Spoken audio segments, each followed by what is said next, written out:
इस कहानी को समझने के लिए पिछले के सभी भागों को जरूर सुने।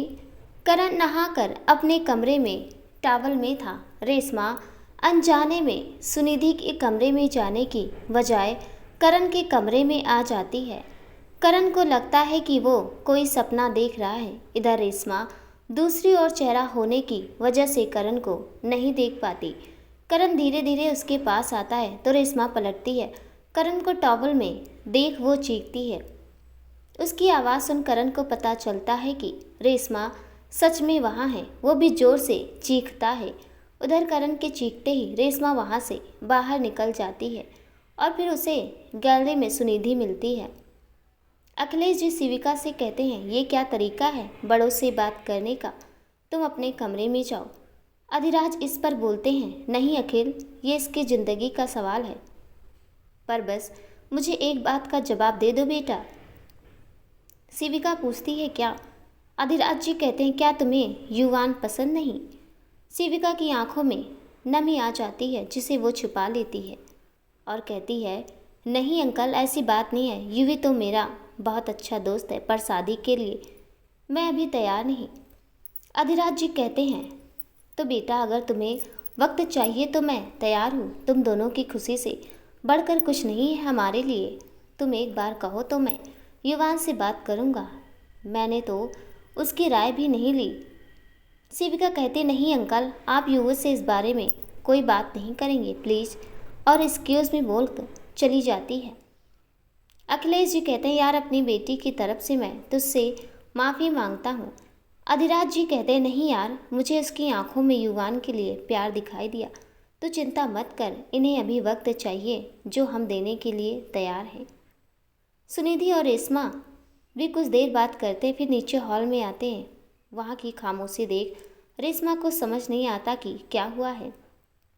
फिर रेशमा और अधिराज दोनों चले जाते हैं। उधर शिविका छत पर चली जाती है। करण उसे वहाँ जाते देख उसके पास चला जाता है। करण पूछता है, क्या हुआ शिविका, यहाँ क्या कर रही है? शिविका उदास सी बोलती है, कुछ नहीं भाई। करण शिविका से पूछता है, कोई प्रॉब्लम? शिविका इस पर मुस्कुराने की कोशिश करते हुए कहते, भाई के रहते मुझे कोई प्रॉब्लम हो सकती है? करण कहता, ये तो है, चल फिर नीचे चल। शिविका कहते, भाई आप जाओ, मैं आती हूँ। करण कहता है, ठीक है, जल्दी आना। करण के जाते शिविका याद करती है जब युवान करण से मिलकर लौट रहा था, तब शिविका उसे फ़ोन कर मिलने के लिए कहती है। फ्लैशबैक। शिविका युवान से कहती है, ओ युवी, जब से तुम यहाँ आए हो हमसे ना मिले ना ठीक से बात की, बर्थडे वाले दिन भी ठीक से बात नहीं हो पाई। युवान इस पर कहता, नहीं ऐसा कुछ नहीं है, बस वक्त ही नहीं मिल पाया। तुम बताओ, तुम्हें कुछ ज़रूरी बात करनी थी, तुमने कहा था। शिविका युवान के कंधे पर हाथ रखते हुए कहते, युवान अच्छा सुनो, तुम ना बहुत अच्छे हो। युवान हाथ उठाता है और कहता है, अच्छा, अभी तो मुझे कोस रही थी कि बात नहीं करता तुमसे। शिविका, हाँ वो तो है, तुम सबसे बात करते हो, पर मेरे आगे पता नहीं क्या हो जाता है कभी कभी, तो मुझे लगता है जैसे तुम मुझे इग्नोर करते हो। इस पर युवान कहता है, नहीं तो ऐसा तो कुछ नहीं है। शिविका कहती है, जाने दो, पर तुम्हें पता है तुम बहुत अच्छे हो। युवान कहता है, और इस तारीफ की वजह? शिविका युवान की तरफ बड़े ही प्यार से देखते हुए कहती है, युवी। युवान कहता, ओके बताओ क्या बात है। शिविका उसके कंधे पर अपना सिर रखती है और कहती है, युवी, यू नो नाम कि मैं तुमसे बहुत प्यार करती हूँ। युवान कहता है, नहीं शिविका, तुम और मैं एक दूसरे से बिल्कुल अलग हैं, इसलिए मैंने तुम्हें हमेशा समझाया है कि तुम्हारा मुझसे दूर रहना ही बेहतर है। युवान की जुबान उसके दिल का साथ नहीं दे रही थी। शिविका युवान के कंधे से अपना सिर हटाती है और कहती है कि नहीं युवी, तुम गलत समझ रहे हो, तुम क्यों नहीं मानते कि मैं तुमसे। युवान उसकी बात को रोकते हुए उसे समझाता है, प्लीज़ तुम बात को समझने की कोशिश करो, कुछ नहीं रखा इस प्यार में सिवाय दर्द के। शिविका कहती है, क्या तुम किसी से प्यार करते हो? युवान इस पर अपना मुंह फेरते हुए बोलता है, ऐसा कुछ नहीं है, पर क्या तुमने रेशमा का दर्द नहीं देखा? प्यार की इससे ज़्यादा जीती जागती मिसाल क्या हो सकती है?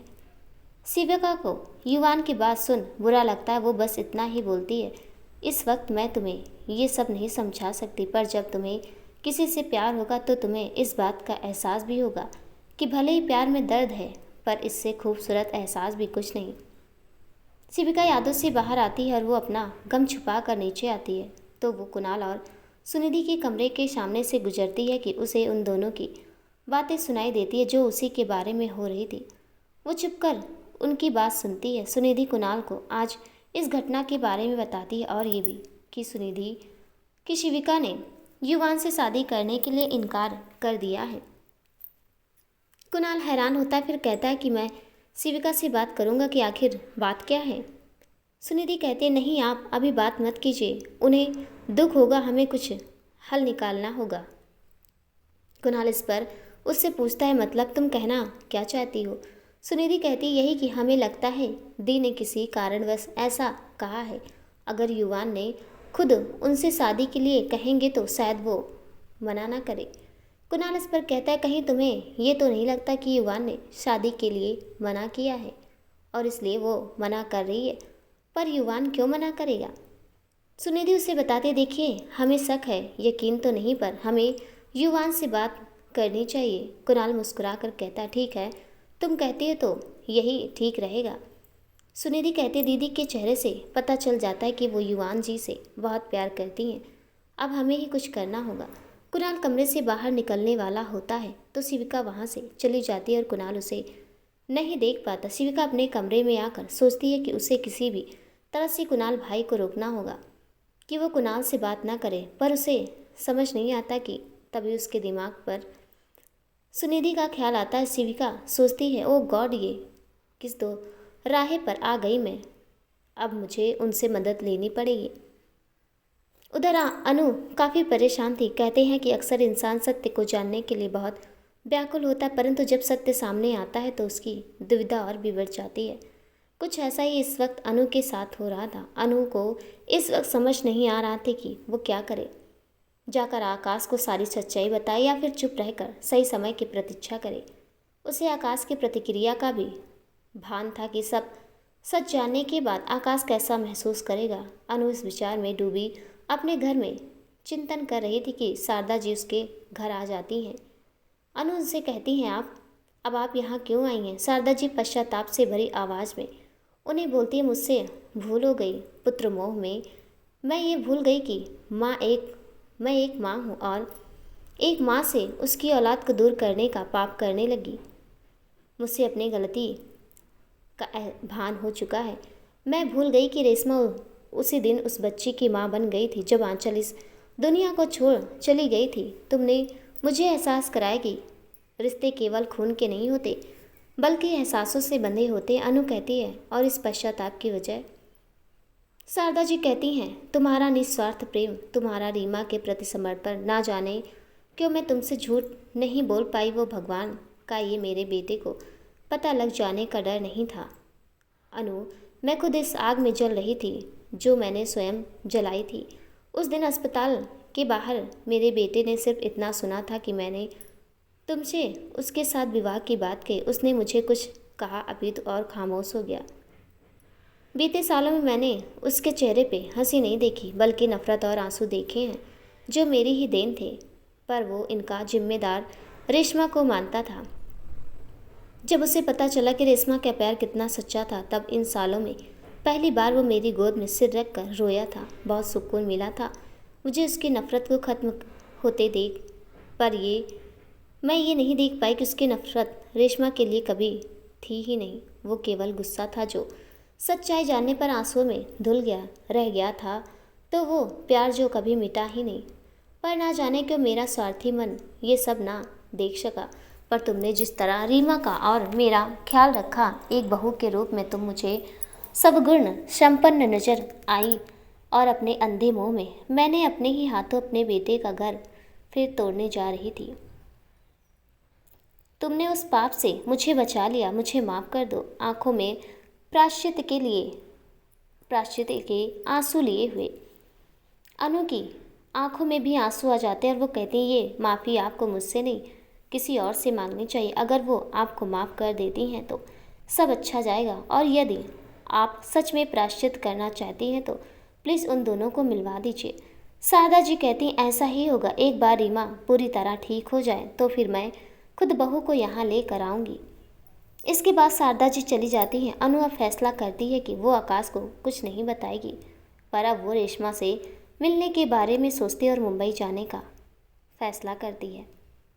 उधर शिविका सुनिधि से बात कर उसे कुणाल और कोई युवान से बात न करने के लिए मना लेती है। बदले में शिविका उसे एक दिन का उसकी शर्त पूरे दिल से मानने के लिए तैयार हो जाती है। सुनिधि शिविका के सामने कुणाल को युवान से बात न करने की बात कहती है, जिस पर कुणाल उससे कारण पूछता। शिविका उसे सच ना बताने का इशारा करती है, जिस पर सुनिधि कुणाल को कहती है कि युवान रेशमा की वजह से शादी नहीं करना चाहता और इसलिए ही इन दोनों ने ही अभी शादी ना करने का फैसला किया है। शिविका सुनिधि की बात सुन सोच में पड़ जाती कि कहीं ये सच तो नहीं।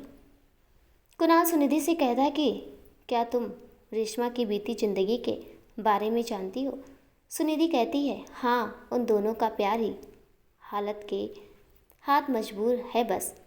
इस पर कुणाल शिविका से वादा करता है कि वो उसे उसका प्यार जरूर दिलाएगा। सुनिधि भी कुणाल का साथ देने की बात करती तो शिविका प्यार से सुनिधि की तरफ देखती और कुणाल दोनों को गले लगाता। शिविका को एहसास होता है कि वो भूल गई कि वो सुनिधि से नफरत करती। ये याद आते ही वो वहाँ से चली जाती है। सुनिधि की आंखों में खुशी के आंसू होते हैं और वो कुणाल को अपनी खुशी जाहिर करती है। कुणाल भी बहुत खुश होता है। शिविका अपने कमरे में आकर सब याद करती है। फिर वो सोचती है कि कहीं सुनिधि भाभी के कुणाल भाई से शादी करने के पीछे भी कुणाल भाई की वजह तो नहीं और वो बेवजह सुनिधि पर गुस्सा हो रही हो। शिविका सच का पता लगाने के बारे में सोचती है, फिर कुछ निर्णय करती है। अनु अपनी गाड़ी से मुंबई पहुंच जाती है। अनु गाड़ी चलाते चलाते कुछ सोच रही होती है कि उधर से शिविका की गाड़ी भी सामने से आती है। दोनों ही का ध्यान उस तरफ ना होने की वजह से उनकी टक्कर होती है, जिस पर शिविका गाड़ी से उतरकर अनु को बेहद भला बुरा सुनाती है। जवाब में अनु भी गाड़ी से उतरकर शिविका को ध्यान से गाड़ी चलाने की हिदायत देती हैं। दोनों एक दूसरे पर इल्ज़ाम लगाकर झगड़ने लगती है। उसके बाद अनु से सुनाकर अपनी गाड़ी में बैठकर जाने लगती है। शिविका को अनु पर बहुत गुस्सा आता है। अनु भी शिविका को बदतमीज और घमंडी लड़की कहती है। उधर अधिराज जी रेशमा के घर आकर युवान से माफ़ी मांगते हैं और उसे वापस घर के लिए कहते हैं। जवाब में युवान उन्हें माफ़ कर देता है, पर वापस लौटने के लिए मना कर देता है। अधिराज जी रेशमा से भी वापस चलने के लिए कहते हैं, पर रेशमा उन्हें कहती, सर मैं मजबूर हूँ, मैं वहाँ नहीं जा सकती।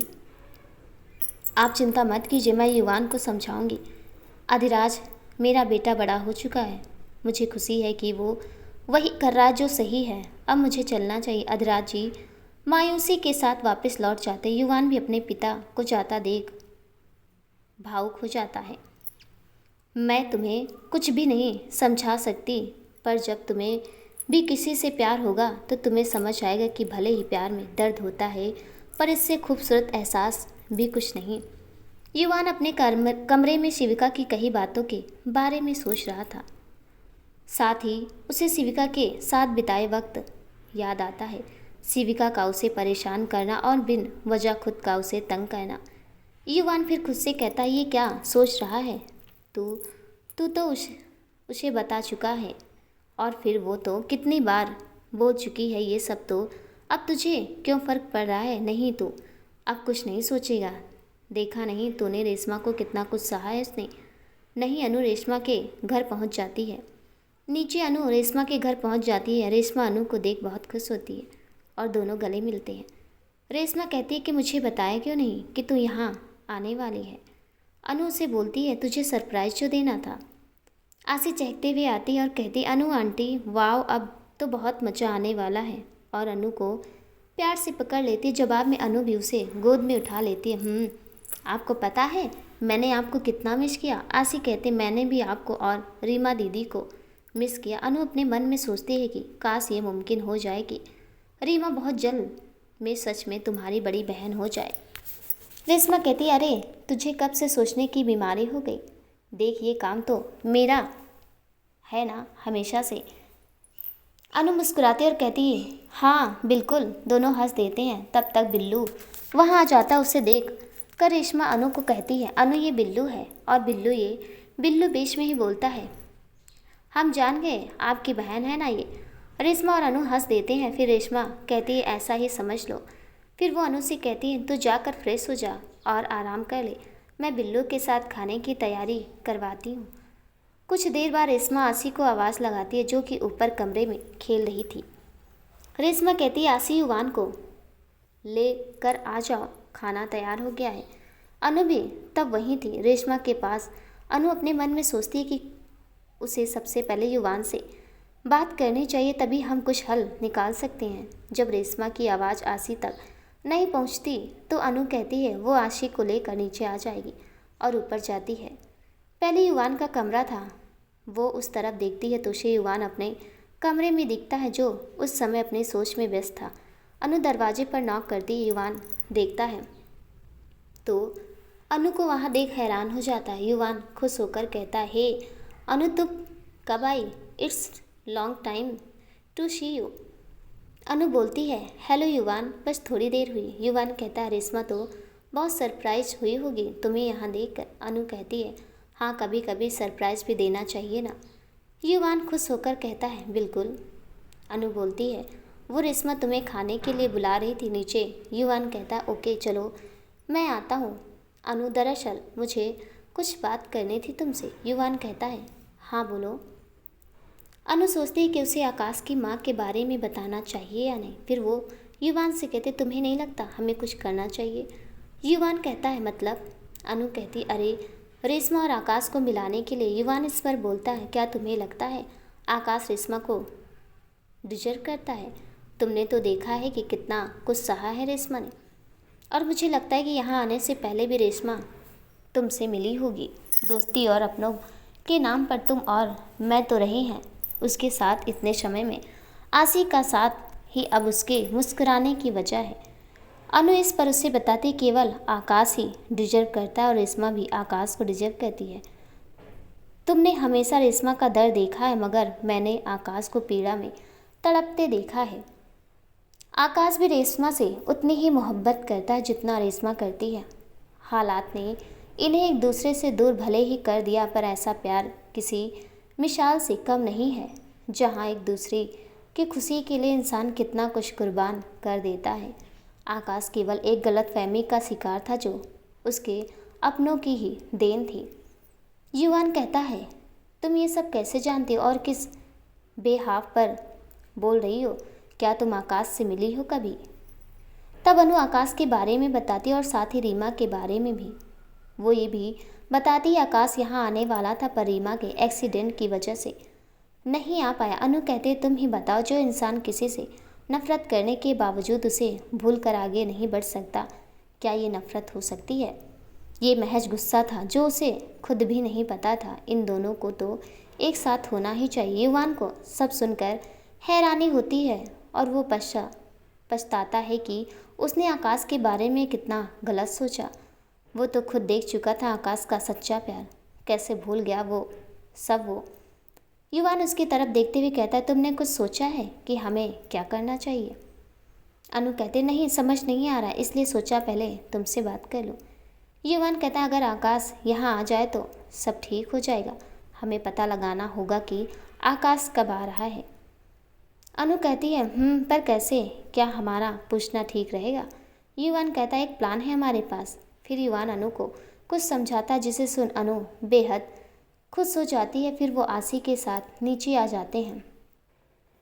उधर आकाश परेशान रहता है कि वो मुंबई नहीं जा पा रहा। फिर शारदा जी आकाश के पास आती और कहती हैं, आकाश उन्हें इग्नोर कर देता। फिर शारदा जी सोचती हैं कि उस दिन मैंने अनु को जब शादी के लिए कहा, आकाश ने कुछ नहीं कहा पर मुझसे दूर हो गया।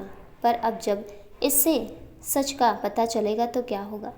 शारदा बोलती है, अपनी माँ से कब तक नाराज रहोगे? आकाश कहता है, नाराज नहीं तो ऐसा कुछ नहीं है। शारदा बोलती हैं, बेटा मैं जानती हूँ कि उस दिन अस्पताल के बाहर मैंने जो भी अनु से कहा वो तुमने सुन लिया था। आकाश कहता है, मैं नाराज़ नहीं बल्कि दुखी हूँ कि ये जानते हुए भी कि मैं रेशमा से प्यार करता हूँ और उससे मिलने जा रहा था। आपने अनु को ये सब कहा। मैं जानता हूँ कि आप रेशमा से नाराज़ हैं क्योंकि उस वक्त जब आपको उसकी ज़रूरत थी आप अकेले थे। वो अलग बात है कि वो अपने दुख में थी, पर आप दोनों एक दूसरे का सहारा बन सकती थी, पर उसने आपको छोड़ दिया। माँ, मैं आपसे नाराज़ कैसे हो सकता हूँ ऐसे में? शारदा जी की आंखों में आंसू आ जाते हैं और वो रोते हुए कहती, मुझे माफ़ कर दे बेटा, रेशमा निर्दोष है, उसकी कोई गलती नहीं। रेशमा ने मुझे नहीं छोड़ा। आकाश हैरानी से अपनी माँ को देखता है तो शारदा जी उसे पूरा सच बताती हैं। आकाश शॉक होकर बैठ जाता है, आंसू उसकी आंखों से बहने लगते हैं। वो कहता है, बस कीजिए, इतना कष्ट कोई किसी को कैसे दे सकता है। मुझे दुख है माँ आपकी सोच पर। अगर वो बच्ची मनहूस थी तो रीमा क्या हुई, उसके तो माता पिता दोनों ही नहीं हैं। और मैं क्या हुआ, मेरे पिता भी तो नहीं है ना। शारदा जी रोते हुए, मुझसे भूल हो गई बेटा, माफ़ कर दे मुझे। आकाश बोलता है, इतना सब कुछ होते हुए भी उसके मन के में किसी के प्रति कोई गिला, कोई नफरत नहीं। मैं जा रहा हूँ अभी इसी वक्त रीमा को लेकर रेशमा के पास। आपको जिसे कसूरवार कहना है कह सकती हैं। रीमा उस वक्त सो रही थी। आकाश अपना सामान लेता और गाड़ी में रखता है। फिर वो रीमा को सोते हुए ही गोद में उठाकर गाड़ी में लिटाता है और गाड़ी चलाकर घर से निकल जाता है। शारदा जी जमीन पर बैठ जाती हैं और ज़ोर ज़ोर से चिल्लाती हैं, आकाश रुक जाओ, मुझे माफ़ कर दो, ऐसे मत जा बेटा। आकाश अधिराज जी आकाश के पास फ़ोन करते हैं तो आकाश उन्हें बताता है कि वो मुंबई जा रहा है। अधिराज जी कहते हैं, क्या बात है आकाश, तुम कुछ परेशान लग रहे हो। आकाश कहता है, नहीं सर, ऐसा कुछ नहीं है, बस अब मुंबई जा रहा हूँ, रीमा भी साथ है। अधिराज जी कहते हैं, ठीक है, अगर कोई परेशानी हो तो बेझिझक बताना। आकाश कहता है, जी, और फ़ोन रख देता है। अधिराज जी सोचते हैं कि उन्हें युवान को बता देना चाहिए जिससे वो सब संभाल ले, और वो युवान को फ़ोन कर आकाश के मुंबई जाने की बात बताते हैं। युवान बेहद खुश हो जाता है और फिर वो मौका देख अनु को बताता है कि आकाश आ रहा है। अनु भी खुश हो जाती है। अनु कहती है, ये तो बहुत अच्छी बात है, मतलब हमें कुछ करना ही नहीं पड़ा। युवान, पर अब करना होगा। अनु पूछती है, मतलब? युवान कहता है, जहाँ तक मैं जानता हूँ रेशमा अब इतनी आसानी से आकाश को नहीं अपनाएगी, और इस वक्त तो बहुत बड़ी वजह है आकाश की माँ। अनु बोलती है, हाँ ये तो है, फिर तुम्हारे दिमाग में क्या चल रहा है? युवान कहता है, पहले इन्हें बात करने देते हैं और फिर हमें ही कुछ सोचना होगा। अनु कहते, बिल्कुल, इसमें तो मैं तुम्हारे साथ हूँ। तो अब हमारा मिशन रेशमा और आकाश की शादी। दोनों एक दूसरे को ताली देते हैं। उधर आकाश सोचता है कि क्या वो सही कह रहा है। शारदा की कई बातें उसके दिमाग में घूम रही है। वो सोच रहा था कि उसने रेशमा के साथ बहुत गलत किया, पर क्या मेरा इस तरह जाना सही रहेगा? मैं जानता हूँ कि जब रेशमा को पता चलेगा कि मैं माँ को छोड़कर उसके पास आया हूँ तो भी वो खुद को ही दोषी ठहराएगी। इसी कश्मकश में वो अपना फ़ोन देखता है, फिर कॉल लिस्ट में रेशमा का नंबर देखता और मिला देता है। फिर सोचता है, ये नंबर उसने नताशा से लिया था पर कभी फ़ोन नहीं कर पाया, पता नहीं ये नंबर भी उसके पास होगा या नहीं। उधर रेशमा का फ़ोन बजता है तो वो फ़ोन उठाती पर दूसरी तरफ से कोई आवाज़ नहीं आती। रेशमा फ़ोन पर बोलती, हेलो, कौन बोल रहा है? आकाश रेशमा की आवाज़ सुनता है तो उसे रेशमा के साथ बिताए एक एक पल याद आते हैं और उसकी आंखों से आंसू बहने लगते हैं। शब्द उसके होंठों से नहीं निकल पाते। रेशमा फिर से कहती, हेलो, आप बोलते क्यों नहीं? आकाश के रोने की आवाज़ रेशमा को सुनाई दे जाती है। रेशमा का मन आशंका से भर जाता है। वो कहती है, आकाश। आकाश रोते हुए धीरे से बोलता है, रिशु। रेशमा की आंखों से भी आंसू बहने लगते हैं। दोनों ही कुछ नहीं बोलते। कुछ देर और याद करते हैं अपने साथ बिताए दिनों को। आकाश कहता है, रिशु। रेशमा बोलती है, कैसे हैं आप? आकाश कहता है, तुम्हारे बिना कैसे हो सकता हूँ, तुम कैसी हो? रेशमा कहती है, अब अच्छी हूँ, सब ठीक तो है ना? आकाश बोलता है, मैं तुमसे मिलना चाहता हूँ, मैं तुम्हारे घर आ रहा हूँ। रेशमा बहुत खुश हो जाती है पर फिर अचानक उसे शारदा जी की कई बातें याद आ जाती हैं और वो कहती है, माँ। आकाश उसे कहता, माँ ने तुम्हारे साथ गलत किया है रेशमा, तुमने जो फैसला लिया वो सही था, मैं तुम्हारे साथ हूँ। रेशमा कहती हैं, आप माँ को छोड़कर आ रहे हैं? आकाश उसे कहता, मैंने उनसे अपना रिश्ता ख़त्म कर दिया। रेशमा इस पर उसे रोकते हुए कहती हैं, ये आप कैसी बात करें, वो आपकी माँ है और एक माँ कभी गलत नहीं हो सकती। एक पत्नी गलत हो सकती है, एक बेटी गलत हो सकती, एक बहन गलत हो सकती, मगर एक माँ वो कभी गलत नहीं हो सकती। याद है आपको हमने क्या निर्णय लिया था कि हम हमारे बड़ों के आशीर्वाद के बिना शादी नहीं करेंगे। मेरे पापा आज जिंदा नहीं हैं आकाश, मगर तुम्हारी माँ है तुम्हारे पास, हम उनके दुआ के बिना साथ होकर भी खुश नहीं रह पाएंगे आकाश। आकाश कहता उन्होंने तुम्हारे साथ इतना गलत किया, फिर भी तुम ये कह रही हो। तुम्हें एक बच्चे से अलग करने की कोशिश की, तुम्हारे प्यार से तुम्हें दूर कर दिया। रेशमा इस पर कहती है मैं भी एक माँ हूँ, इसलिए कह रही हूँ उनके आशीर्वाद के बिना हम कभी खुश नहीं रह सकते। आकाश कहता है मुझे उनकी अनुमति की ज़रूरत नहीं है, मैं आ रहा हूँ, हम कल ही शादी कर लेंगे। रेशमा कहती है आप ऐसा कुछ नहीं करेंगे, यदि आप ऐसा करते हैं तो आप मुझे गलत ठहराएंगे, हमारी तपस्या गलत हो जाएगी, हमारा प्यार स्वार्थी कहलाएगा और मैं जानती हूँ आप ऐसा कुछ नहीं होने देंगे, तो आप वापस लौट जाओ मेरे लिए। आकाश दुखी होते हुए कहता कैसे कर लेती हो तुम ये सब, कितनी आसानी से तुमने ना केवल माँ को माफ़ किया बल्कि मेरी उलझन को भी मिटा दिया, और मैंने तुम्हें सिवाय इंतज़ार के कुछ नहीं दिया। रेशमा बोलती है तुमने इंतज़ार का हक दिया है मुझे। कुछ देर दोनों ही खामोश हो जाते हैं। रेशमा फिर कहती आप घर लौट जाइए, माँ आपका इंतज़ार कर रही होंगी। आकाश कहता है मैं बहुत जल्द माँ के साथ तुम्हें लेने आऊँगा। रेशमा बोलती है मैं इंतज़ार करूँगी। आकाश फ़ोन रख देता है, पर रेशमा काफ़ी देर तक फ़ोन को देखती रहती है। अनु ने छुप कर रेशमा की बातें सुन ली थी, उसकी आंखों से भी आंसू बह रहे थे जिन्हें वो पोंछ कर युवान के पास जाती है। उधर शिविका परेशान सी घर लौटती है। कुणाल के पास किसी का फ़ोन आता है जिसे सुनकर वो परेशान होता है और सुनिधि से कहता है कि अब वक्त आ गया है जब शिविका को और घर वालों को सब सच बता देना चाहिए। शिविका को सच जानने की कोशिश शुरू कर दी है, यदि उसे बाहर से पता लगता है तो हो सकता है बात बिगड़ जाए, इसलिए अब मुझे खुद उसे बताना ही होगा। सुनिधि कुणाल की बाहों में आ जाती है और फिर कहती है सब ठीक हो जाएगा। अनु युवान से कहती है अब मुझे वापस जाना चाहिए। युवान हैरान हो जाता है तो वो कहती है कि ये सच्चा इश्क है युवान, जो किसी के करने की नहीं होता, बस हो जाता, जिसमें त्याग है, संपूर्ण है, पूजा है, कुर्बानी है, कोई लोभ नहीं, कोई अभिलाषा नहीं। ये हमारे प्रयासों से पूरा नहीं होगा, इसे तो ईश्वर ने रचा है और वही पूरा करेगा। युवान अनु की बातों को समझने की कोशिश करता, फिर कहता कितनी अजीब बात है ना, दोनों ही माता पिता मगर अपने बच्चों के नहीं। आंसी रेशमा की बेटी नहीं तो रीमा आकाश की नहीं, फिर भी अपनी ज़िंदगी बच्चों के नाम कर दी।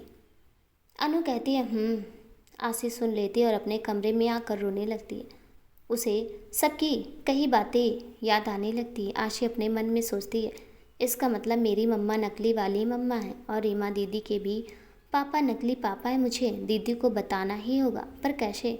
और मेरे मम्मी पापा कहाँ हैं? आकाश जब अपने घर पहुंचता है तो देखता है कि उसकी माँ रोते रोते फर्श पे बेहोश हो जाती है।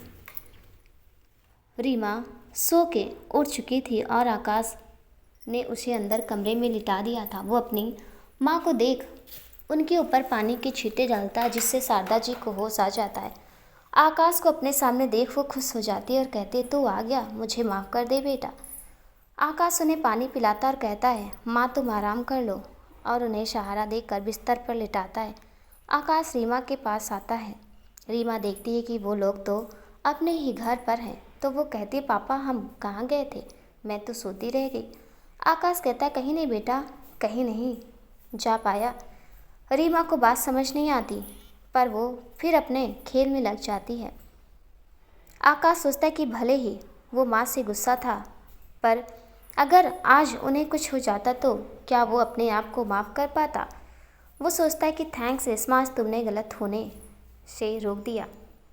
रेशमा कहती है। आकाश फिर इधर उधर देखती है, फिर अपने सिर पर थपकी देती है और सोचती है वो यहाँ कहाँ होंगे, खुद तो मना किया उन्हें आने से। तभी रेशमा का फ़ोन बजता है।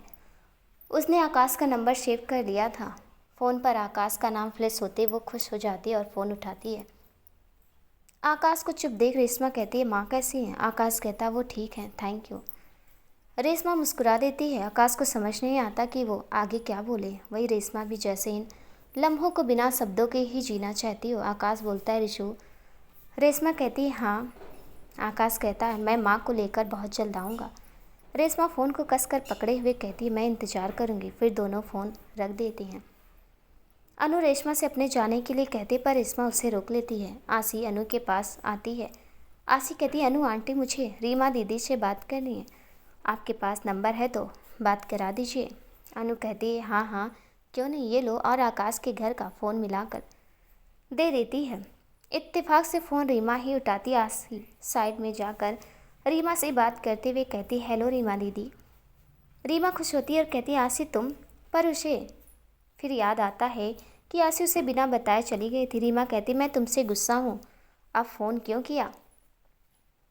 आशी कहती है, पर क्यों दीदी। रीमा बोलती है, तुम मुझे बिना बताए चली गई और इतने दिनों बाद फ़ोन किया। आशी कहती है, सॉरी पर ये तो हमें भी नहीं पता था कि हम कहाँ जा रहे हैं। रीमा को याद आता है कुछ देर पहले वो भी कहीं जाने वाली थी। फिर वो कहती है, सही कहा तुमने, ये बड़े लोग कब कहाँ कब क्या करते हैं कुछ पता नहीं चलता। रीमा कहती, वैसे तुम मुझे अपना फ़ोन नंबर दो, फिर मैं भी तुम्हें फ़ोन करूँगी। आशी कहती है, मेरे पास फ़ोन नहीं है। रीमा बोलती है, ओह अरे हाँ, तुम्हारी मम्मी के पास तो होगा, तुम उनका नंबर दे दो। आशी कहती है, वो मेरी मम्मी नहीं है, वो नकली मम्मी है। रीमा बोलती है, क्या ये तुमसे किसने कहा। आशी कहती है, किसी ने भी नहीं, मैंने अनु आंटी को मामू से बात करते सुना, पता नहीं मेरे मम्मी पापा कहाँ होंगे। रीमा बोलती है, तुम अपनी मम्मी पापा से ही क्यों नहीं पूछ लेती, उन्हें तो पता ही होगा। आशी कहती है, उन्हें पता है, पर मैंने जब भी उनसे पापा के बारे में पूछा उन्होंने मुझे नहीं बताया, बल्कि मुझे ही समझा दिया। वो झूठ बोलती हैं इसलिए वो गंदी हैं। रीमा बोलती है, ऐसे नहीं बोलते, मैं अपने पापा से कहती हूँ, वो तुम्हारी हेल्प ज़रूर करेंगे। आशी कहती है, नहीं नहीं ऐसा मत करना, वो आपके पापा नहीं है। रीमा अब कहती है, ये तुम क्या कह रही हो, तुम पागल हो गई हो, ऐसा नहीं बोलते। आशी इस पर बोलती है, मैं सच कह रही हूँ, मेरी मम्मा नकली और तुम्हारे पापा भी, मैंने अनु आंटी को कहते सुना था। रीमा कहती है, जो भी हो मैं नहीं मानती, मेरे पापा मुझसे बहुत प्यार करते हैं और मैं भी, वो दुनिया के बेस्ट पापा हैं। अगर जो तुम कह रही हो वो सच भी हो तो भी मुझे फ़र्क नहीं पड़ता। आशी इस पर कहती है, हाँ प्यार तो मेरी मम्मा भी मुझे बहुत करती हैं, मेरा ख्याल भी रखती हैं, और उन्होंने कहा था कि वो मुझे सब बताएंगी जब सही समय होगा, मतलब जब मैं बड़ी हो जाऊंगी। रीमा कहती है, हाँ तो फिर उन्होंने झूठ कहाँ बोला। अब देखो तुमने सिर्फ अनु आंटी की बात सुनकर कितना कुछ सोच लिया, बस शायद इसलिए उन्होंने तुम्हें कुछ नहीं बताया। आशी कहती, आई एम सॉरी दीदी, मेरी मम्मा वर्ल्ड की बेस्ट मम्मा है। रीमा कहती है, हाँ अब हम फ़ोन रखते हैं, फिर बात करेंगे। आशी कहती है, ओके बाय। आशी फ़ोन रखने के बाद सोचने लगती है, मम्मा तो कहती हैं मैं दुनिया की सबसे समझदार बेटी हूँ, पर मुझसे समझदार तो दीदी हैं, कितना मज़ा आता ना अगर वो हमारे साथ रहती। उधर शिविका अपने कमरे में सोच रही थी कि कुछ तो गड़बड़ है। आई एम श्योर अपेक्षा अपने घर में थी। फ्लैशबैक, शिविका किसी के घर के बाहर जाती है, सिक्योरिटी गार्ड उसे गेट पर ही उसके बारे में पूछता है और फिर अंदर जाता है, फिर बाहर आकर कहता है, आई एम सॉरी मैम, पर मैडम घर पर नहीं है। शिविका गुस्से से बोलती, हाउ डे यू, तुमने शिविका को मना किया, मैं अंदर जा रही हूँ, देखती हूँ कैसे नहीं है वो घर पर। गार्ड कहता, देखिए मैम आप इस तरह नहीं जा सकती, हमें पुलिस को कॉल करना पड़ेगा वरना। शिविका कहती, वार्ड पुलिस की धमकी, उसी ने कहा होगा ना, यू वार्ड लॉयड, वो घर पर ही है। तभी एक औरत घर से बाहर आती है, साड़ी पहने, माथे पे गोल बिंदी, खुले बाल, कानों में बड़े झुमके, डार्क कॉफ़ी कलर की लिपस्टिक, हील की सैंडल पहने हुए पूरे रॉब के साथ बाहर आती है और कहती है, क्या हो रहा है बहादुर। गार्ड जिसका नाम बहादुर था वो एकदम से उसके पास आता है, सलाम करता है और कहता, मैम साहब ये लड़की ज़बरदस्ती अंदर आ रही है, इनको अपेक्षा मैडम से मिलना है। वो औरत कहती, बहादुर तुमने बताया नहीं अपेक्षा घर पर नहीं है। शिविका कहती, जी बताया था, पर औरत उसकी तरफ देखकर कहती है, पर फिर भी तुम्हें अंदर आना है, क्यों, क्या तुम्हें इतनी भी तमीज़ नहीं है कि इस तरह किसी के घर में नहीं घुसा जाता। एनीवेज अगर तुम्हें तसल्ली हो गई हो तो you may go. Shivika sorry बोलती है और चली जाती है। फ्लैशबैक से बाहर आने पर शिविका कहती है, कौन थी वो औरत। वो सोच रही होती है कि तभी कुणाल अंदर आकर कहता है, शिवी अपने भाई की तरफ देखती है। वो समझ जाती है कि कुणाल को पता चल गया कि वो अपेक्षा के घर गई थी। वो फिर नज़रें चुरा लेती है। कुणाल कहता है, तुम्हें नज़रें छुपाने की ज़रूरत नहीं है, गलती तो मुझसे हुई है। शिविका कुणाल की तरफ देखती है तो कुणाल कहता है, तुम्हें सच जानना है ना, तुम्हें सच बताने ही आया हूँ। तुम्हें याद है कि सुनिधि के पापा और डैड एक दूसरे के बहुत अच्छे दोस्त थे? शिविका हाँ में सिर हिलाती है तो कुणाल आगे कहता है कि एक दिन डैड सुनिधि के घर गए। वो काफ़ी समय के बाद वहाँ गए थे। उन्होंने सुनिधि को तब काफ़ी सालों बाद देखा था और सुनिधि उन्हें पसंद आई। उन्हें लगा कि सुनिधि इस घर की जिम्मेदारी अच्छे से निभा सकती है और सुनिधि के सामने ही उसके पापा से मेरे और सुनिधि के रिश्ते की बात कह दी। वो नहीं जानते थे कि मैं अपेक्षा से प्यार करता था। ये बात सिर्फ तुम जानती थी। डैड ने सुनिधि और सुनिधि के पापा को अगले दिन घर बुलाया। वो चाहता थे कि मैं सुनिधि से मिलूं। इसके बाद कुणाल अपेक्षा के दिए धोखे और फिर डैड के लिए सुनिधि से शादी को हाँ कहना और सच जानते हुए भी सुनिधि ने उसके परिवार के लिए हाँ कही, ये सारी बात बताता है। सारा सच जानने के बाद शिविका की आंखों में आंसू आ जाते हैं। वो कहती है, आई एम सॉरी भाई। उधर सुनिधि अपने कमरे में बेचैन सी थी। उससे रहा नहीं जाता तो वो शिविका के कमरे के बाहर खड़ी हो जाती है। शिविका कहती है, भाभी। शिविका बाहर जाकर उन्हें अंदर लाती है और माफ़ी मांगती है। सुनिधि की आंखों में खुशी के आंसू आ जाते हैं। वो शिविका को गले लगाती है। तीनों खुश हो जाते हैं। उसके बाद करण भी वहाँ आ जाता है। करण कहता, ओ हो गैदरिंग, वो भी मेरे बिना? क्या बात है? कुणाल कहता है, आजा तू भी आजा। चारों गले लगते हैं। करण कहता, वाह, इस खुशी के मौके पर तो एक पिकनिक बनता है। शिविका कहती, यस भाई, सुप्रब आइडिया। कुणाल कहता है, हम रेशमा और युवान को भी बुला लेते हैं। करण के चेहरे पर खुशी आ जाती है। सुनिधि बोलती, हाँ ये तो बहुत अच्छा रहेगा। कुछ देर के बाद कुणाल सबको कहता है, ओके अब सब सो जाओ, सुबह मैं मॉम और डैड से बात करूँगा। Good night. करण सोचता है, और इसी बहाने मैं रेशमा जी से मिल पाऊँगा। शायद ये ही मौका है उन्हें अपने दिल की बात बताने का। करण अपने कमरे में बहुत खुश होता है और अब उसे इंतज़ार था तो कल की सुबह का। करण के जाने के बाद शिविका एक बार फिर सुनिधि की गले लगती है और कहती, आई एम सॉरी भाभी, मैंने आपको हमेशा गलत समझा, बट आई प्रॉमिस कि अब मैं आपको कभी दुख नहीं दूंगी। और फिर एक कान में अपने हाथ से पकड़ लेती है। सुनिधि को याद आता है कि कुणाल से उसने कहा था, देखना जब शिविका को सच पता चलेगा तब वो उसे सबसे ज़्यादा प्यार करेगी।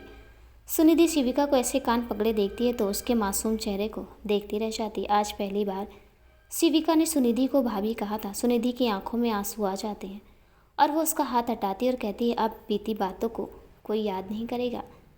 अब कोई सॉरी नहीं, कोई गुस्सा नहीं। कुणाल कहता है, अब अगर ननद भाभी मिलाप खत्म हो गया हो तो सो जाए, चलें सुनिधि। शिविका कहती है, भाई आज प्लीज़ भाभी को यहीं सोने दीजिए, मुझे उनसे बात करनी। कुणाल हैरानी से, क्या? फिर सुनिधि के चेहरे की खुशी देख कहता है, ओके, पर देखना कहीं तुम दोनों के पैचअप के चक्कर में मुझे मत भूल जाना। शिविका कहती है, आप कौन? कुणाल बोलता है, अच्छा अभी बताता हूँ मैं कौन। फिर तीनों हंसते हैं। कुणाल कहता है, okay then good night. Sunidhi कहती है, ओके गुड नाइट। कुणाल खुद से कहता है, कितनी जल्दी अब गुड नाइट की। चल भाई कुणाल, अब तेरा कुछ नहीं होने वाला। शिविका कुणाल को छेड़ते हुए कहती है, गुड नाइट भाई। कुणाल कहता है, हाँ गुड नाइट, और वहीं खड़ा रहता है। शिविका फिर अपने दोनों हाथ से कुणाल को धक्का देते हुए कहती है, भाई। कुणाल शिविका को देखता है तो शिविका कहती है, भाई गुड नाइट। कुणाल कहता है, ओह हाँ गुड नाइट, तो फिर मैं चलता हूँ। सुनिधि मुस्कुरा देती है। फिर शिविका और सुनिधि एक दूसरे को देख हंसते हैं और कुणाल कमरे से बाहर चला जाता है। करण अपने कमरे में सोच रहा था कि वो रेशमा से कैसे बात करेगा। काफ़ी खुश था वो। उस वक्त करण के कमरे की लाइट ऑन देख सोचता है कि करण सोया नहीं क्या अभी तक, और अंदर आता है। करण को यूँ खुश देख और खुद से बात करते देख हंसता है। करण बोलता है, भाई आप इस वक्त सोए नहीं या भाभी ने कमरे से निकाल दिया? कुणाल सिर खुजाते हुए कहता है, नहीं वो क्या है ना कि आज पहली बार शिव और सुनिधि की बात शुरू हुई है ना, तो मैंने सुनिधि को कहा कि तुम आज यहीं सो जाओ शिव के पास, उसे तुमसे बात करनी होगी। करण कहता, अच्छा जी, मगर आपके चेहरे को तो देख ऐसा नहीं लगता। आपके चेहरे को देखकर तो लग रहा है कि उन दोनों ने ज़बरदस्ती धक्का देकर आपको भगाया है। और हंसते हुए कहता है, क्या भाई एक दिन भी आप भाभी के बिना नहीं सो सकते? कुणाल तकिया लेकर उसकी तरफ मारते हुए कहता है, रुक तू, जब तेरी शादी होगी ना तब पता चलेगा। और मजाक में उसे मारता है। करण कहता है, अरे अरे भाई भाई रिलैक्स, मैं तो मजाक कर रहा था। कुणाल कहता है, हाँ सब समझ में आ रहा, मुझे आजकल जनाब के तेवर ही बदल गए, क्या चक्कर है? करण हड़बड़ाते हुए कहता, चक्कर नहीं तो कुछ भी तो नहीं। कुणाल बोलता है, देख करण, मैं तेरा बड़ा भाई हूँ और मैंने पूरी कोशिश की है हमेशा की एक दोस्त की तरह मैं तुम दोनों का साथ दूँ और एक बड़े भाई की तरह सही सलाह भी। अगर ये सब किसी लड़की की वजह से है तो अच्छी तरह से सोच संभल कर फैसला करना। आज अगर अपेक्षा यहाँ होती तो शायद ये घर अब तक बिखर गया होता। कुणाल सीरियस हो जाता है। अपेक्षा क्या, सुनिधि ने जितना कुछ सहा है मेरे लिए वो सच में बहुत बड़ी बात है। उसकी जगह कोई भी लड़की होती तो शायद। सुनिधि मोक्ष को देखने के लिए बोलकर कमरे से बाहर आ जाती है और करण के कमरे के सामने से गुजरने वाली होती है कि उसे सुनाई देता है तो पता चलता है कि कुणाल करण के कमरे में ही है। करण भी कुणाल को यूं गंभीर देख सीरियस हो जाता है। फिर कहता है, भाई एक बात पूछूं? कुणाल कहता है, बोल। करण अब पूछता है, क्या आप अपेक्षा को याद नहीं करती अब? वो चाहे जैसे भी थी, आपका पहला प्यार थी वो। क्या आपको कभी ऐसा लगता है कि अगर उसने आपको धोखा नहीं दिया होता तो आज वो आपके साथ होती? कि कभी लगता है आपको कि वो आपके साथ होती तो आप ज़्यादा खुश होते? सुनिधि करण का सवाल सुन लेती है और फिर छिप कर खड़ी हो जाती है। कुणाल का जवाब सुनने के लिए वो अधीर हो जाती है। परेशानी उसके मुख से साफ दिखाई देती है। कुणाल कहता है, पता है मुझे लगता था कि अपेक्षा ने मुझे धोखा दिया। मैं अपेक्षा से सच्चा प्यार करता था, पर सच ये नहीं, शायद वो प्यार था ही नहीं, ना मेरी तरफ से ना उसकी। जब मैं सुनिधि से मिला तो ये मेरा भ्रम था कि मैं अपेक्षा से प्यार करता था। सुनिधि से बात करते हुए मुझे एक बार भी ख्याल नहीं आया कि मैं उसे मना करने आया हूँ। लगा मुझे कि हम दोनों में कुछ तो है जो हमें जोड़ रहा है। उसकी बातें मुझे अच्छी लग रही थी। वक्त तो जैसे दौड़ रहा हो, मैं उस वक्त को रोक देना चाहता था, पर मेरे वहम ने मुझे इस भ्रम में बांध दिया था कि मैं अपेक्षा से प्यार करता हूँ, जबकि सच तो ये है कि मुझे उसके साथ कभी ऐसा महसूस ही नहीं हुआ। सुनिधि के लिए मैंने जो महसूस किया वो कभी किसी के साथ महसूस नहीं किया। और जब अपेक्षा के सच से मेरा सामना हुआ तो मेरा पुरुष तो मुझे सच स्वीकारने से रोक रहा था। मेरा अहम मेरे सामने आ गया और मैं अपनी हार पर दुखी हुआ, ना कि इसलिए कि मैं अपेक्षा से दूर हो रहा था। करण मैं सोचने लगा कि कोई मुझे धोखा कैसे दे सकता, कोई मुझे छोड़कर किसी और को कैसे अपना सकता है। पर सुनिधि की अच्छाई ने मुझे जल्दी इस अहंकार से दूर निकाल दिया और मैंने जाना कि प्यार क्या होता है। प्यार लेने का नहीं बल्कि सर्वस्व को लुटा देने का नाम है। प्यार समर्पण है। सुनिधि की आंखों में खुशी के आंसू आ जाते हैं और वहाँ से चली जाती है। करण बोलता है, वाह भाई, आज आपने प्यार की जो परिभाषा मुझे सिखाई है वो मेरे दिल को छू गई। मैं बहुत खुश हूँ भाई आपके लिए। कुणाल इस पर बोलता है, मैंने सीखा है करण, इसलिए तुझसे कहता हूँ कि कभी किसी के जज्बातों के साथ मत खेलना और ऐसा कुछ मत करना जिससे बाद में सिवाय तकलीफ के कुछ हासिल ना हो। वो करण के सिर पर हाथ रख कर चला जाता है। उसके जाने के बाद करण सोचता है कि अब मुझे देर नहीं करनी चाहिए। मैं रेशमा को कल कह दूंगा अपने दिल की बात। रेशमा के घर में रेशमा अनु से कुछ दिन और रुकने के लिए कहती है तो अनु कहती है, नहीं रेशमा, अब मुझे जाना होगा। युवान उसे कल तक के लिए रुकने के लिए कहता है कि कल रुक जाओ, कल आशी का जन्मदिन है। रेशमा कहती है, हाँ कल आशी के बर्थडे पर हम बाहर घूमने चलेंगे प्लीज़। आशी भी अनु से जिद करती है, हाँ आंटी आप प्लीज़ रुक जाइए ना। अनु कहती, ओके, कल हम बहुत सारी मस्ती करेंगे। आशी खुशी से चिल्लाती है। रेशमा बोलती है, युवान आप कुणाल जी की फैमिली को भी बोल दीजिए। युवान सोचने लगता है, फिर कहता है, मैं कल कहता हूँ। फिर सोचता है कि मुझे इस करण के बच्चे से डर लगता है कि वो कहीं कुछ उल्टा सीधा ना कर दे। कल समझा दूंगा उसे कि वो रेशमा से दूर रहे। उधर आकाश अपनी माँ के पास आता है और कहता है कि मुझे माफ़ कर दो माँ। शारदा आंखों में आंसू लिए हुए कहती है, माफ़ी तुम क्यों मांग रहे हो बेटा? गलत तो मैं थी बेटा। मैंने तुम्हारे और रेशमा के साथ बहुत गलत किया बेटा, आकाश कहता। माँ, आज मैं खुद को बहुत छोटा महसूस कर रहा हूँ। शारदा उसके होठों पर हाथ रखती है तो वो उनका हाथ हटाते हुए कहता, मुझे बोलने दीजिए माँ। शारदा हैरानी से आकाश को देखती है। आकाश उन्हें बताता है कि माँ, आज मैंने देखा कि रीमा कितनी बड़ी हो गई है और मैं बहुत तुच्छ हूँ उसके सामने। फिर वो शारदा जी को बताता है कि उसने रीमा और आशी की बात सुन ली थी। रीमा जिस तरह आशी को समझा रही थी वो सारी बातें वो शारदा जी को बताता है। वो आगे कहता है, माँ, उसने कहा कि उसे कोई फ़र्क नहीं पड़ता अगर कल उसे ये पता चले कि मैं उसका असली पिता नहीं हूँ। बोलते हुए आकाश रोई जा रहा था। माँ, वो अभी 6 साल की नहीं हुई है और इतनी बड़ी बात उसने इतनी आसानी से समझ ली और उस छोटी सी बच्ची को समझा भी दी। इतनी समझ, इतना बड़प्पन की उसे मेरे प्यार पर भरोसा है। वो मुझे समझती है कि मैं जो करूँगा सही करूँगा। माँ, ये भरोसा मैं तुम पे नहीं कर पाया। मैंने क्या किया, सच जानने के बाद भाग खड़ा हुआ। ये भी नहीं जाना कि ये सच तुमने मुझे बताया। इस सच को छुपाते हुए कष्ट मैंने सहा, उससे कहीं ज़्यादा तो तुमने सहा होगा। मुझे खो देने का डर, और इसी डर से तुमने गलत कदम उठाया और मैंने अपने क्रोध के कारण। आज अगर रेशमा ने मुझे वापस लौटा जाने के लिए नहीं कहा होता तो शायद मैं खुद से कभी नज़र नहीं मिला पाता। मैंने तुम्हें समझने और समझाने के बजाय नासमझी दिखाई। मुझे तुम्हें मनाना चाहिए था।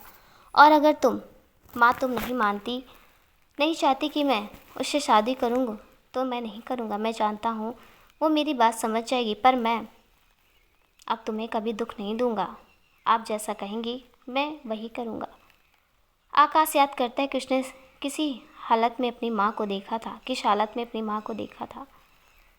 शारदा जी कहती हैं, बस कर बेटा, अपनी माँ को और शर्मिंदा मत कर। गलती मेरी थी और अब तू मेरी गलती को अपने सिर मत मढ़। और क्या कहा तूने? तू रेशमा से शादी नहीं करेगा। अब इस घर में अगर बहू बन कर आएगी तो वो रेशमा ही होगी। समझा? तू बहुत बड़ा बनना चाहता है ना तू? याद रख, हमेशा मुझसे छोटा रहेगा और मैं तेरी माँ हूँ पगले। अब अगर तू रोया ना तो मैं तुझे मारूंगी। आकाश मुस्कुराते हुए कहता है, मार ले माँ, बेटा तेरा बेटा हूँ मैं। शारदा उसे अपने गले लगाते फिर सोचती, माफ़ी तो मुझे मांगनी, रेशमा से मांगनी होगी। मैंने उसके साथ इतना गलत किया, फिर भी उसने मुझे मेरे बेटे से मिला दिया। अगले दिन सुबह नाश्ता करते हुए आकाश कहता, माँ, अब वक्त आ गया है कि रीमा को सच बता दिया जाए, क्योंकि मैं नहीं चाहता उसे सच कहीं और से पता चले। नाश्ता करने के बाद आकाश रीमा के पास आता और कहता, बेटा आप तैयार हो गए स्कूल के लिए? रीमा कहती है, जी पापा। आप आज ऑफिस नहीं जा रहे? आकाश कहता, नहीं, आज पापा अपनी गुड़िया को स्कूल छोड़ने जाएंगे। रीमा खुश होकर बोलती है, हुर्रे, कितना मज़ा आएगा, सच्ची पापा? आकाश कहता है, हाँ चलें, लेट हो रहा है। रीमा और आकाश गाड़ी में जाते हैं। आकाश उसे चॉकलेट दिलाता है और स्कूल ले जाता है। युवान, रेशमा युवान से कहती है वो अपने दोस्त को फ़ोन करे। वो फ़ोन करने ही वाला था कि कुणाल का फ़ोन आ जाता है। रेशमा युवान से कहती है वो अपने दोस्त को फ़ोन करे। वो फ़ोन करने ही वाला था कि कुणाल का फ़ोन आ जाता है। कुणाल कहता है, हे युवान, क्या हाल चाल है? युवान जवाब देता है, ठीक हूँ कुणाल भाई, आप बताइए, आज इतनी सुबह फ़ोन, सब ठीक तो है? कुणाल कहता, हाँ सब ठीक है। आज का तुम्हारा क्या प्लान है? युवान बोलता है, आज आशी का जन्मदिन है तो हम सोच रहे हैं कि हम सब बाहर सेलिब्रेट करते हैं। अभी करण को फ़ोन ही कर रहा था।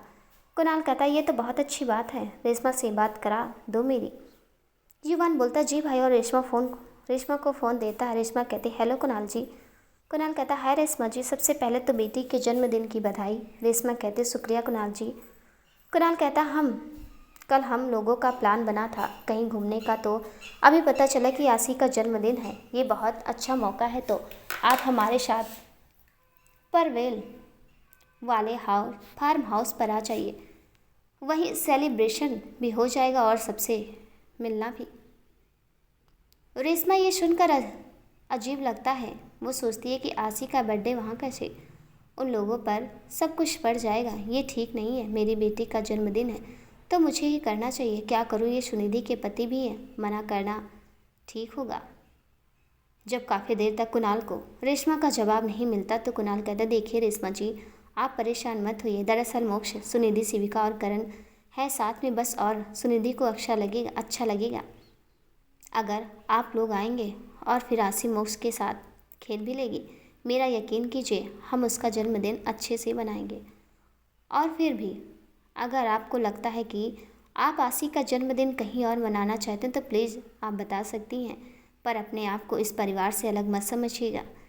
रेशमा सोचती है कि वो क्या करे, फिर सुनिधि के खातिर मान जाती है और कहती है ठीक है, पर हमारे साथ मेरे दोस्त भी यहाँ रुकी है अनु तो। कुणाल कहता ये तो अच्छी बात है, आप उन्हें अवश्य लाइए। सब साथ होंगे तो सब खुश रहेंगे, तो आप 11 बजे तक आ जाइए। एड्रेस युवान को पता है, हम लोग इंतज़ार करेंगे। रेशमा कहती जी अच्छा ठीक है। कुणाल कहता ओके, अब मैं फ़ोन रखता हूँ, तैयारी भी तो करनी है।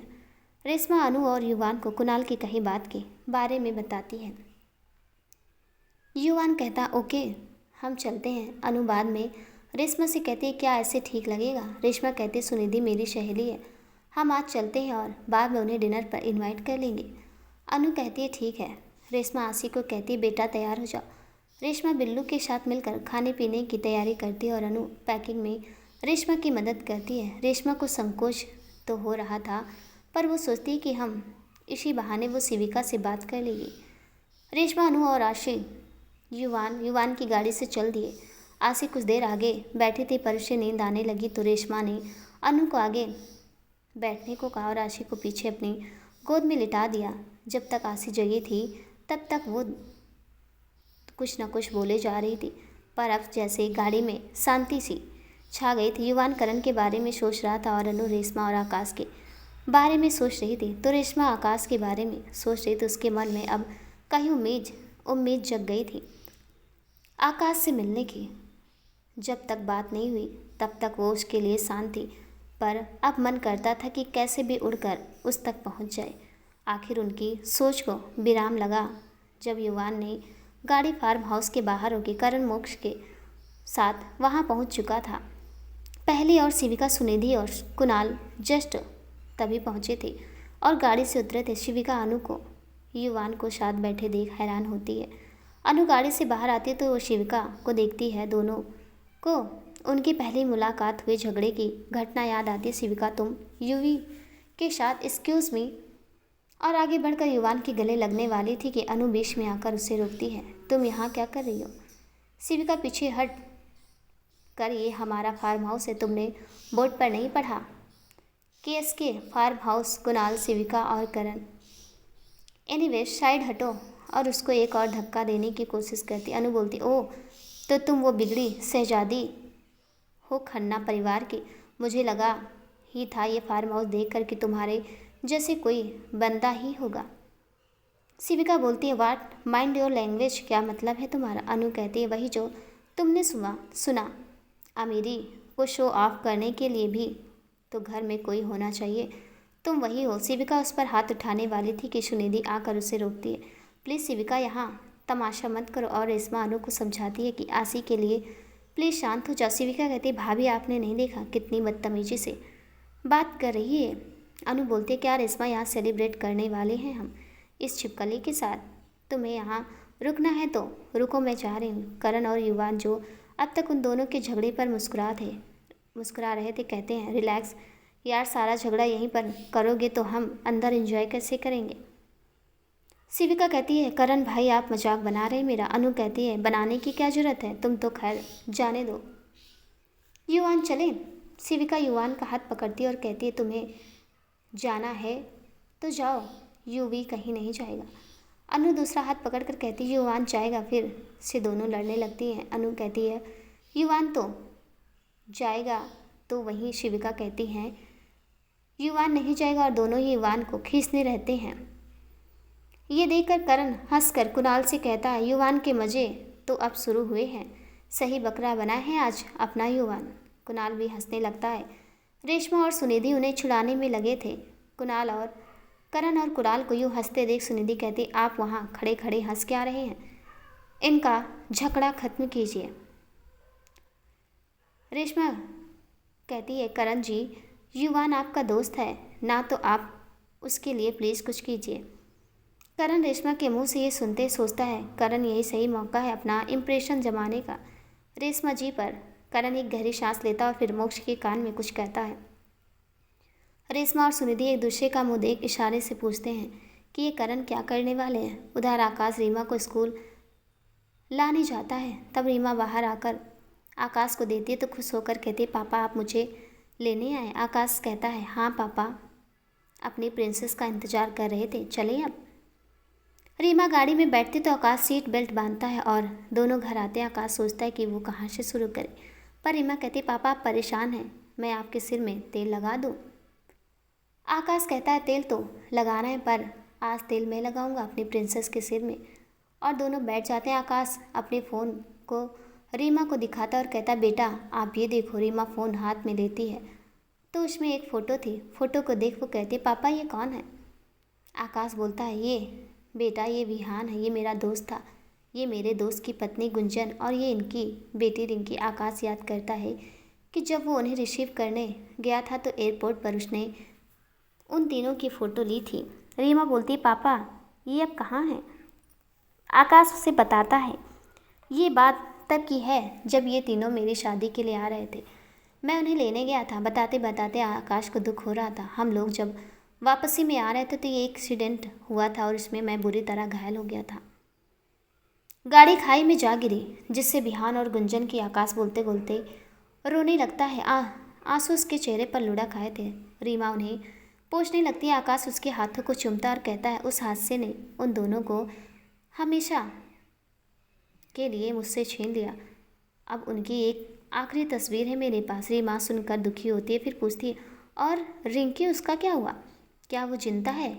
यदि हाँ तो वो अकेली रह रही होगी, और वो अब कहाँ है। आकाश कहता, वो ठीक है, और अपने फ़ोन में से रीमा की फ़ोटो निकाल कर उसे दिखाता है। रीमा फ़ोटो देखकर हैरान होती है और सोचती है, इसका मतलब आसी ठीक कह रही थी। उधर शिविका और अनु को झगड़ते देख करण मोक्ष के कान में कुछ कहता है जिससे मोक्ष बहुत खुश हो जाता है। कुणाल सोचता है कि पता नहीं ये करण अब क्या करने वाला है। सुनिधि शिविका की तरफ आती है और कहते, शिवी प्लीज़ रुक जाओ, तुम तो मान जाओ, इस तरह यहाँ झगड़ा करना ठीक नहीं है, और मैंने तुम्हें कल समझाया था ना। शिविका बोलती है, भाभी मेरी गलती नहीं है, बस ये लड़की यहाँ से चली जाए, मैं आपकी हर बात मानूंगी। अनु कहती है, अब मैं कहीं नहीं जा रही। युवान शिविका ठीक कह रही है, तुम मुझे छोड़ने नहीं जाओगे। इनफैक्ट अब मैं जा ही नहीं रही। शिविका सोचती है कि युवान इसे छोड़कर वापस तो आ ही जाता, अब ये नहीं गई तो। वो कहती, नहीं युवान तुम छोड़ जाओ। अब दोनों इस बात पर लड़ने लगती है। सब अपने माथे पर हाथ मारते हैं कि अब क्या करें। शिविका और अनु युवान का हाथ खींचते हुए लड़ रहे थे। सुनिधि करण की तरफ देखती है तो करण मोक्ष को और इशारा करता मोक्ष शिविका के पास आकर खड़ा हो जाता है। रेशमा, सुनिधि, कुणाल, करण और आसी मोक्ष को देखते हैं और मोक्ष कहता है, बुआ जी आप मत लड़िए, फूफू को चोट लग रही है। शिविका कहती है, फूफू। मोक्ष कहता है, हाँ आप देखो तो। अनु कहती है, वाट फूफू। दोनों युवान को छोड़ देती है। युवान कहता है, वाट कौन फूफू। दोस्तों आपको ये कहानी कैसी लगी कमेंट में हमें ज़रूर बताइएगा, और कहानी में कुछ गलती हो गई हो मुझसे तो प्लीज़ मुझे माफ़ कर दीजिएगा। कहानी का अगला भाग देखने के लिए प्लीज़ चैनल को सब्सक्राइब कर दीजिएगा। तब तक के लिए नमस्कार।